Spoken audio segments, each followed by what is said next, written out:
Hey guys, welcome back to Phillip Draws Comics. I'm Phillip, that's my hand on the screen right now drawing. And today we're doing another iteration of things I've been working on in previous videos. We're going to take a Bruce Timm image and we're going to draw it in a realistic style. But we're also going to up the ante by swapping out the characters in the original image for some different ones. Here's the original image we're working with, a picture of the Defenders by Bruce Timm. And what we're going to do here, we're going to focus on Namor and Doctor Strange, and we're going to flip their position in the drawing. And then, to go even one level further, we're going to change the characters from Namor and Doctor Strange to Superman and Dr. Fate. The impetus for this idea comes from one of my favorite episodes of Superman the Animated Series called The Hand of Fate. In this episode, Superman goes to a retired superhero named Dr. Fate, trying to convince him to help him battle a villain called Karkle, kind of a H.P. Lovecraft-style villain. Fate's hesitant at first, but then eventually realizes Superman's right and rejoins the game, and they team up to beat the bad guy. Now, in the Venn diagram of characters I know nothing about and characters that I absolutely love, Dr. Fate sits perfectly in the dead center there. I absolutely love his character design. It's one of my all-time favorite superhero suits. His helmet is an ancient repository of magic knowledge, and it's being worn by a human by the name of Kent Nelson, who gets possessed by the spirit of the wizard Naboo, becomes a superhero known as Dr. Fate. Now, right now I'm working on Superman's face, and because of the angle I chose to depict this face at, I knew I had a couple of hurdles to overcome. If you've watched my previous videos, I've admitted to having some issue sort of mapping a human face across a skull at extreme angles. So what I did was I tried to search out an image by one of my favorite artists, Gary Frank, and I managed to find a perfect image he had drawn where his Superman's head was in almost the exact same position as mine. I just had to flip the image in my mind as I was drawing it and just map out where the brow, the cheekbone, and the chin would all be in relation to each other. No surprise, it was much closer together than I would have initially laid out for myself, so I'm glad I went out and found someone who had done a better job than me beforehand and copied them. I'm adding these Egyptian ankhs in the air to kind of fill up space, and also they're going to end up creating a multiple light source issue. It's going to create essentially two light sources, and so what I'm doing now is I'm mapping out for myself what areas of the bodies would be most in shadow. And so as we go along, I'm going to I'm a very intuitive artist. A lot of times when I'm drawing, I almost kind of like feel like a sculptor, like my hand is running along the image, and I'm figuring out where curves and depth should go as you're drawing pecs and muscles and what have you. And same thing with the light sources. I'm kind of following the light over their bodies and figuring out where the dark patches should be.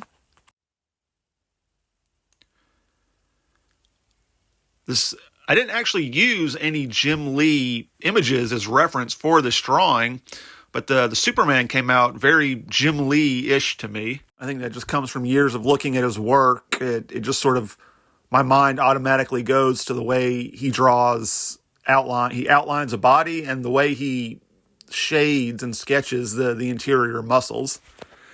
Ironically, broke Dr. Fate's leg there, so then I had to go back and readjust it. Sorry about that, Kent. Whereas the Superman looks kind of Jim Lee-ish to me, the Dr. Fate is going to have more of a Gary Frank body style. So hopefully I managed to kind of marry those two styles together so they don't clash.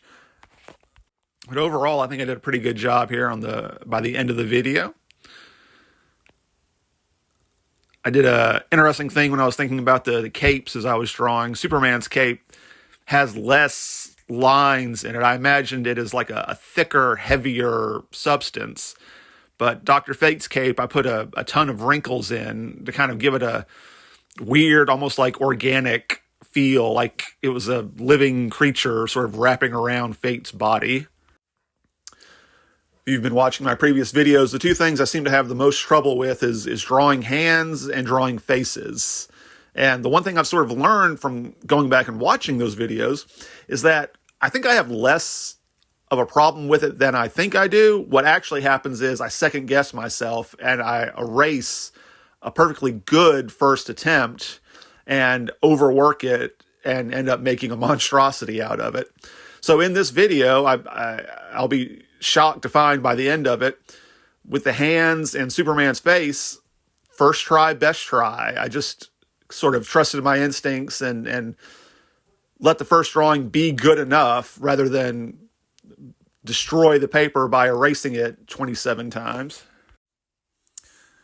I'm finding more and more as I do these series of videos, like yesterday I did just copy and paste of some Bruce Timm drawings, and that was fun to do for like a slow day, but it wasn't very satisfying artistically. And so I'm realizing what I like to do is take other people's images and like do alchemy, turn them into something else.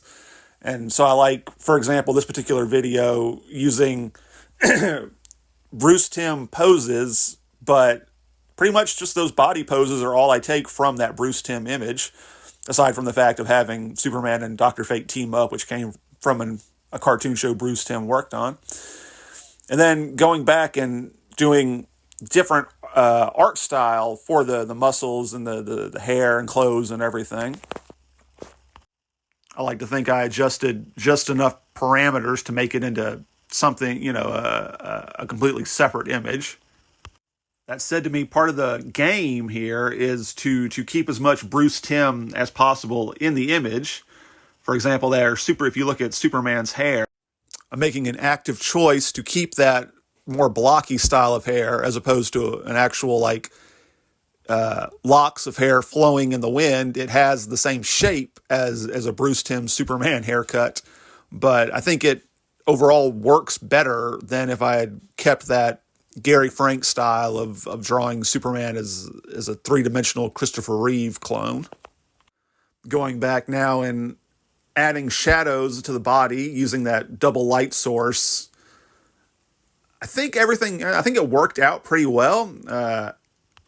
As I've said before on multiple occasions, I'm not a professional artist, so everything I do is sort of intuitive and figuring it out as I go. So it's nice though to look at a finished image and feel like you did a good job. And I think most of that on this video I would credit to just sort of trusting my first instinct, not overthinking and not erasing, sort of just letting something be good enough and then trying to plus what's already there instead of changing it over and over again. My last several videos, I've gone through various stages of doing complete images from pencils to inks to colors, then experimenting with, leaving out the inks or leaving out the colors, basically anything but leaving out the pencils. Today, though, we're going to do something different. We're just going to keep it at the sketch stage. As I go back through my old videos, I find that usually it's the sketch I'm happiest with, and that my lack of technical knowledge and skill when it comes to colors and inks can really hurt an image that looked great in the sketch stage and then takes a massive downgrade as I keep messing with it. If I had an overall goal, dream for working on these videos, it would be to eventually start doing sequential artwork, actual, comic book storytelling. And I think if I spent more of my time and energy focusing on the pencil stage, which is really, essentially what I want to be. Most comic book artists that you think of are generally pencilers, and then you have a separate person who inks it and then a separate person who colors it. So I think kind of like leveling up in a video game, I could spend time learning all those things and each thing would get incrementally better. But I think if I just focused on pencils 24/7, I could really level up my game there much faster than if I was spreading those experience points around the board. But here we go, guys. This is pretty much the finished image right here. I'm going to put my little maker's mark and forget a little. It's like, wait, am I signing in or am I doing a maker's mark? I decided to go with the maker's mark today. Combination of my initials and a little graphic design, and then check the date, 10/16/24. So overall, this whole image, the original unedited video, came out to about 50 minutes. So it took about less than an hour to go from a blank page to that finished image. And once again, here's the references I used for the actual drawing. Feel free to take these and, remix them and do your own thing.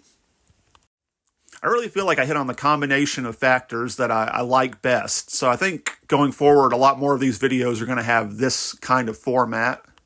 That of taking an artist with a radically different style than mine, or that is figuring out what my style is, finding an artist with a different style, and then adapting their image to my style. I hope it's something you guys find interesting and enjoy. Feel free to come back and we'll work on some more of these tomorrow. And as always, if you like and subscribe and go back and watch my earlier videos and see sort of how I evolved over time into what I'm doing today. Thanks, guys. Bye.